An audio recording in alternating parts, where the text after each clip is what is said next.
Assalamualaikum warahmatullahi wabarakatuh. Halo teman-teman, bagaimana kabarnya di rumah? Semoga semuanya sehat ya dan dalam lindungan Allah Subhanahu wa taala. Kembali lagi bersama Ustadz Subhan dalam pembelajaran hadis. Sebelum dimulai pembelajaran, alangkah baiknya kita bersama-sama berdoa dulu. Sikap berdoa, tangannya diangkat, kepalanya ditundukkan. Bismillahirrahmanirrahim. Rabbi zidni ilman warzuqni fahman waj'alni minas salihin. Alhamdulillah. Nah, teman-teman di rumah, hari ini kita akan bersama-sama belajar hadis tentang beribadah sesuai tuntunan Nabi. Pekan ini kita sudah memasuki tema yang ketiga, benda di sekitarku, dan subtema 3, perubahan wujud benda. Nah teman-teman, mari bersama-sama ya kita membaca hadis berikut ini.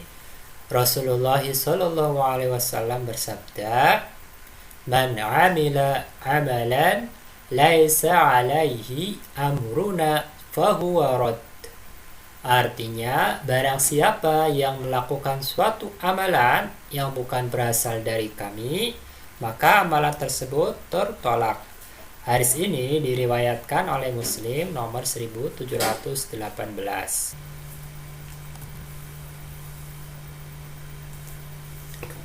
Untuk penjelasan hadis tersebut, ibadah semata-mata bukan hanya dengan niat ikhlas, namun juga harus ada tuntunan dari Nabi Shallallahu Alaihi Wasallam. Dari dalil-dalil di atas, menunjukkan bahwa ibadah baik itu sholat, puasa, dan zikir haruslah memenuhi 2 syarat, yaitu ibadah hanya ikhlas pada Allah dan juga sesuai dengan petunjuk Nabi Shallallahu Alaihi Wasallam.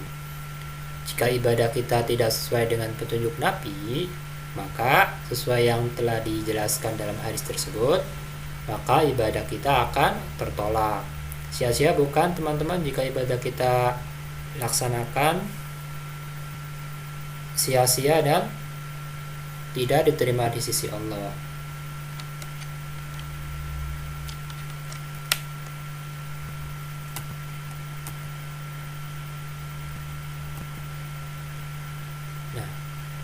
Tidaklah tepat perkataan sebagian orang ketika dikritik mengenai ibadah atau amalan yang ia lakukan.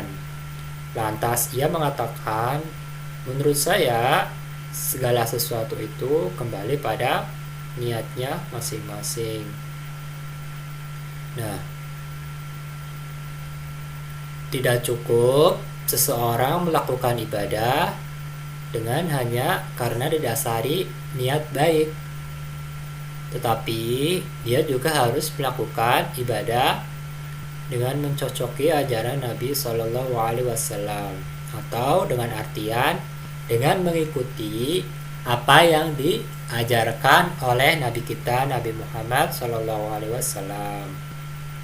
Sehingga kaidah yang benar, niat baik itu semata-mata belum cukup.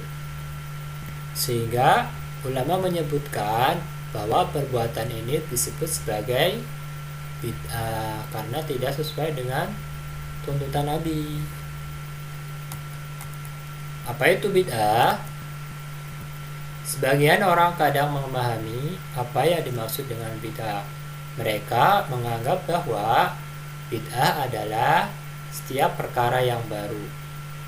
Padahal sebenarnya perkara yang baru bukanlah bid'ah yang tercela dalam Islam, karena bid'ah yang tercela adalah bid'ah dalam masalah agama.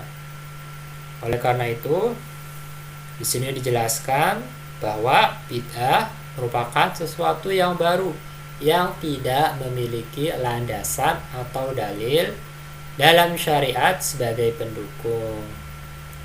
Ataupun jika didukung oleh dalil syar'i, maka itu bukanlah bid'ah menurut istilah, namun bid'ah secara bahasa ya. Bedakan ya teman-teman. Nah, teman-teman, mari kita sama-sama membaca hadis berikut ini. Kita ulangi lagi agar kita semuanya hafal. Rasulullah Shallallahu alaihi wasallam bersabda, "Man 'amila 'amalan laisa 'alaihi amruna fahuwa rad." Ulangi lagi ya. Man 'amila 'amalan laisa 'alaihi amruna fahuwa rad. Artinya, barang siapa yang melakukan suatu amalan yang bukan berasal dari kami, maka amalan tersebut tertolak.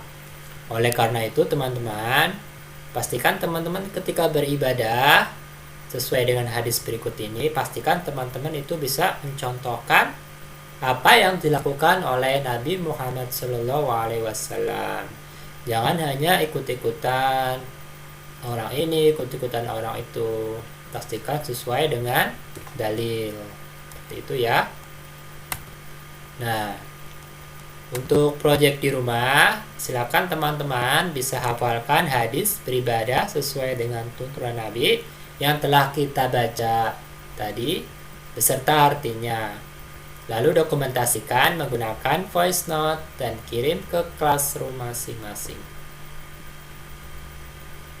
Selamat mengerjakan ya.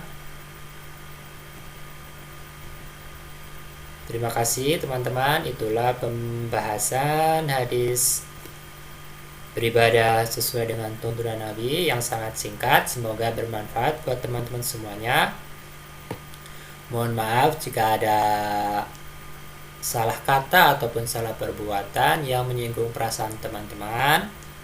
Ustadz Juban mohon maaf yang sebesar-besarnya. Semoga teman-teman bisa mengambil pelajaran dari apa yang sudah kita bahas sebelumnya. Mari kita tutup pembelajaran hari ini dengan membaca doa. Sikap berdoa, tangannya diangkat, kepalanya ditundukkan. Membaca hamdalah bersama-sama. Alhamdulillahi Rabbil Alamin. Segala puji bagi Allah Tuhan semesta alam. Pastikan teman-teman pelajari lagi di rumah ya. Sampai jumpa di pembelajaran hadis berikutnya. Sekian dari Ustadz Subhan. Wassalamualaikum warahmatullahi wabarakatuh.